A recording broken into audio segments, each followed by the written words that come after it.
All right, morning, folks. Welcome in. Media availability today. We've got first with us Flames offensive lineman Bryce Mathews, an Ole Miss transfer, as he prepares to head back to Oxford this weekend with the Flames.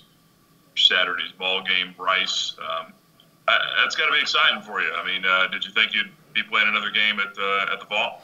I definitely didn't. Obviously when I came here, the plan was just for 1 year, and I knew Ole Miss was on the schedule the next year, and I was hoping, maybe I can go watch that game as a fan and started to think about what section am I going to sit in and all that. But now with the COVID year, this is one of the pluses, I guess, is getting to go out there and kind of, it's a very unique situation because I don't think there's many players who get to play against their alma mater. I know we got some coaches who are coaching against their alma mater, but to actually get to play against them, I think is a pretty unique opportunity.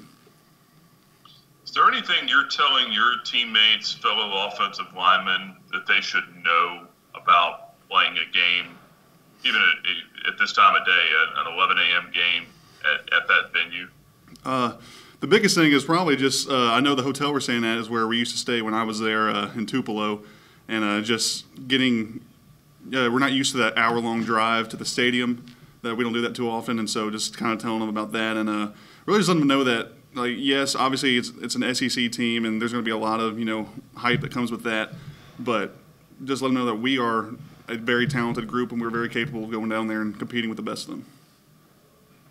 Have you ever been in the visiting locker room? I haven't. At that stadium? I haven't. That's I was telling people that's one of the only places I haven't been down there is the visiting locker room, so get to check that off. Go ahead and take questions if you guys have any. Damien.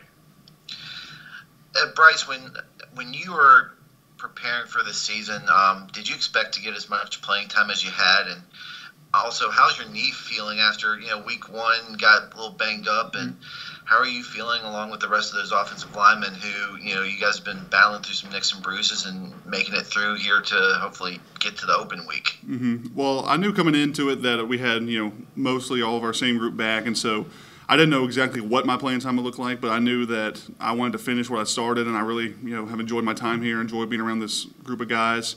And this team is obviously, had a special year last year, so I wanted to, follow up on that. And in terms of my knee, it's been feeling much better. It definitely, got rolled up a little bit in that first game, like you said.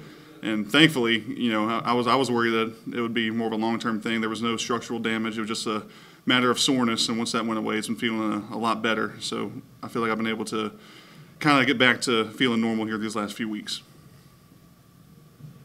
John from A Sea of Red. Hey, Bryce, playing at Vaughn Hemingway, on offense, I know you didn't have to deal with the crowd noise as much, but you were there and been in that venue, and you played in a lot of SEC venues with the crowd noises. Is there anything that you guys need to change up or focus on in particular this week when dealing with that type of crowd noise that's expected Saturday? I think we got a lot of exposure to crowd noise, especially at like Syracuse, being in a dome. I feel like the domes are kind of the worst situation you can put yourself in, and so we have a better chance of being able to hear everyone, I think, in an outdoor stadium like that. But there's definitely is going to be a crowd factor, and we know that, and I think we're prepared for it. I think we'll be able to handle it well. Ed, go ahead. Todd's going to take over the rest of this one. Bryce, the size and speed of an SEC defense has been a topic that's brought up quite a bit. How prepared are you, and how prepared have you guys been through the process that Dom and Miss Danielle have put your entire team through this offseason? I think they obviously, especially Dom, he knows who we're going against, and I know who we're going against, and they're definitely a very talented group of players. We know that, and I know that from firsthand. I think it's something where, like you said, Dom and Miss Danielle, they have prepared for this, for the entire offseason. As soon as last season ended, they were looking ahead and getting us ready to go and making sure that we're in the best, shape and having the best diet that we possibly can to prepare ourselves to put ourselves in the best situation to hopefully win. Bryce, I wanted to ask you about Dom, and you had him as an assistant, I believe, assistant strength coach at Ole Miss there during your time there. And when you came here, what about him makes him so special in getting the most out of you guys and what he does in preparing you during the off season and during the season? Dom just does a great job of he is obviously will push you and he gets you right, and he also, he demands the best out of you.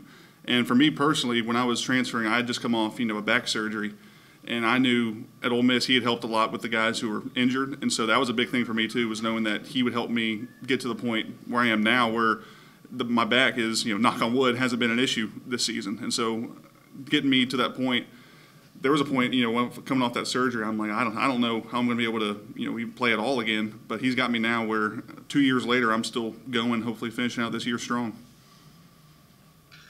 And you only played, I think, only a handful of games last year. Were you still in the recovery process from that back injury?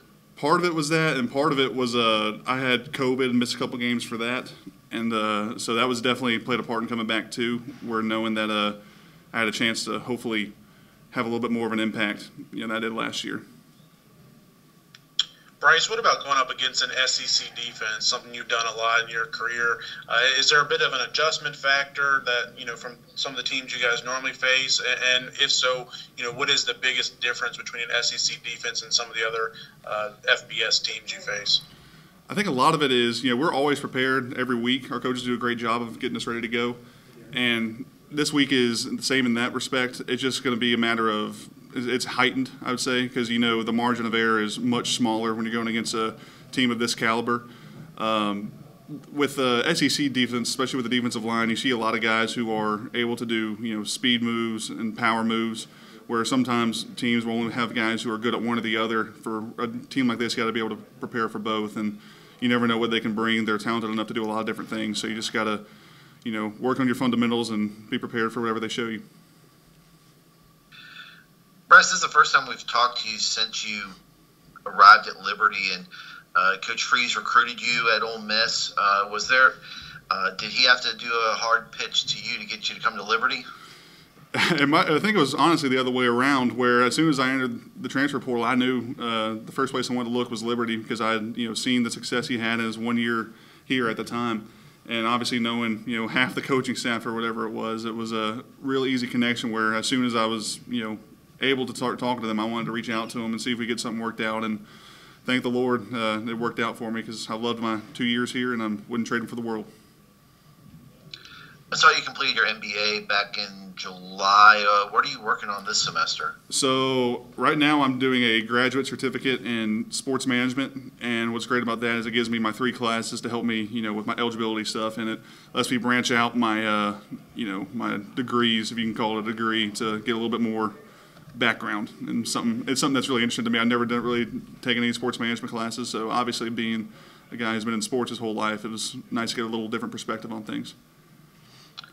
What's next for you? Are you hoping to follow in your father's footsteps to the NFL, or are you hoping a career follows once this semester ends? The NFL would obviously be great. I think that's everyone's dream, but I'm very much prepared for that to not be an option. And so I've already started talking to people back home in Nashville, hopefully starting to get some job stuff lined up, and we'll see what happens.